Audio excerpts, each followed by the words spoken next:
مانم حاجي محمد حسن غازیزاده. بسم الله الرحمن الرحیم. د نعمت آباد ولسوالۍ یعنی دانه چې موږ تاسو بل مشاهده وینو چې کې شو ولسوال نو لا ظاهر شاه له وخت د تیر حکومتونو ټول وخت ونیسه تر دې نن وظیفو دلته حکومت نه دراغله نو دا اولین وار د نعمت آباد ولسوالۍ دلته د امارت له طرفه مخ د حکومت باغ کې منظوره و اوس د امارت له طرفه رسما دا تیجا کې شو درسپا نو دغه ان شاء الله تعالی د خلکو ټول ستونزې سره حل کیږي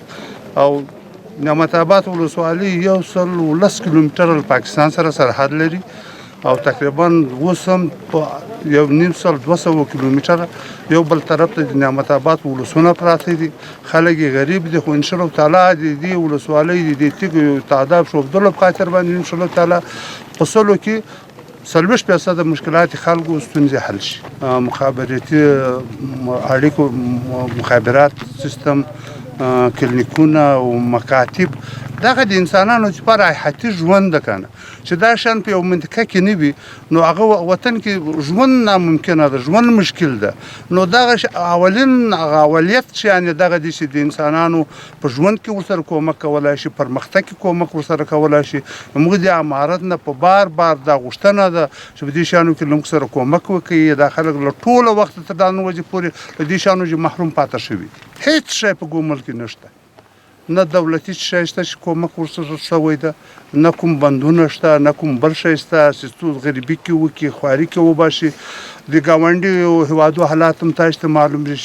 مکتب د اخر یو اندازه پاکستان ته تللو ایران ته تللو نور ځایو ته تللو اوس هغه لاریم را باندې بند شوی دي داخله غریب دي داخله بیچاره دي په هر عنوان چې کیږي باید د خلکو سره کومک وشي همکاري وشي حتی له دې ځای او دا اوس موږ تاسو دلته ولاړو نعمت آباد مرکز ده تر وګونه پورې موږ یو موټر چې یو چاته مریض پیدا کیږي 100,000 روپۍ باندې رابطه آمد د خالد موټر کړی ده دا خلک دومره غریبان دي چې ډیر خلک موږ لیدلي دي چې دلته بیا د بیمه یو مور یو خور په اولاد باندې مریض شوی د دومره توان نه یو سره شي ورګون ته ډاکټر ته ورسیږي بل ځای ته ورسیږي هغه دلته په لار کې وپاس شوی د یابکور کې وپاس شوی د موټر مصارف نه لري ای ډاکټر مصارف خو پرېږده نو د خلکو سره په هر عنوان باندې ضرور د شل دوی سره همکاري وشي دوی سره کومک وشي او په سلو کې 100% د خلک نشمن دي دوه خلکو ته قوارو ته وستو وګوره یعنی کدا خلک له اسراتمن وای یا په مړی ماړو وای یا په یو کالا وای شو بوت وای ان شاء الله تعالی د خلک په دغه رقم نو ډیر غریب خلک دي ډیر مسکین خلک دي موږ دي امارت المشیرانو د هیله د خواهش ته چې د خلکو سره پر همکاري وکړي او د دوی غربت ته زیاته توجه نه اول خو پاکستان ته هیڅ کم نه چارتاش خو لرونه یعنی کوم مرجع سوخ لرګي لرو په غرو کې هغه تر اوسه پورې پاکستان ورته ضرورت نه لري هغه د بجلی له نگانه پراده د زغالو د کمرو تیزغال نه پراده یعنی احتیاج نه لري هغه چې کوم احتیاج هغه وونه افغانستان ته خو دا خلک چې دغه شای وي اوس نه دی والي مخته شي وهل هم له غربت او له غریبي وال کوم په ګټه هم پیږي په تاوان هم پیږي په شم پیږي په خو بل چاره نه وي مسافرین نشي کولای تللای نشي علمیت نشته په نشته بل شي نشته تبلیغ نشته نو دوی مجبور دي بل شي ورپاته نه وي دغه یو لرګي د لغنه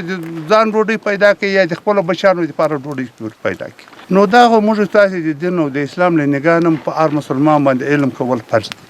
هم په ماشومانو فرض دي هم په جنکیو فرض دي هم په لویانو فرض دي د نور وی او کني وی هغه خپل دین خو خبر سو ال خپل حقوقو خبر سو ال خپل حصولو خبر سو ان شاء الله تعالی دا خلک به ټول هم بچان ورکي هم بچي ورکي او چې مقصد دوی ترتیب او طریقه وسایل او وسایت ورته برابر کی ترتیب ورته برابر کی نو ځنګوزي خو موږ لري دا منطقه چې غرونه لري هم د پاکستان سره په سرحد کې لري هم د ورمو یو د نعمت آباد په سرحداتو کې د غلو غرونه دي لري د خلک مشکل دا چې په روش کال په دغه باندې دلته مور په 4000 په 4200 یعنی 2000 شاوخوا کې افغاني 200 افغاني باندې کیلو خرڅېدل خو ساګي په 800 افغاني باندې تر اوسه پورې څوک نه اخلي او لور یې نسته مقصد نور دولتو سره چې موږ اړول رسنیو سره قراردادونه نه دي شوي هغه کوم شی چې رسیږي که نه یا د تیاري له لارې له یو بل له لارې نو هغه تر اوسه پورې ترتیب نه ده برابر شوی خو خدای دې وکړي چې موږ مشرانو ته الله تعالی کومک ورسره وکړي چې دغه لارې ورته برابرې کړي او د چا چې دا جلغوزي لري جلغوزي سته سږ کال هم نو مقصد چې دغه هغه خپل منډیي او خپل بازار ته ورسیږي او په مناسب قیمت باندې خرڅ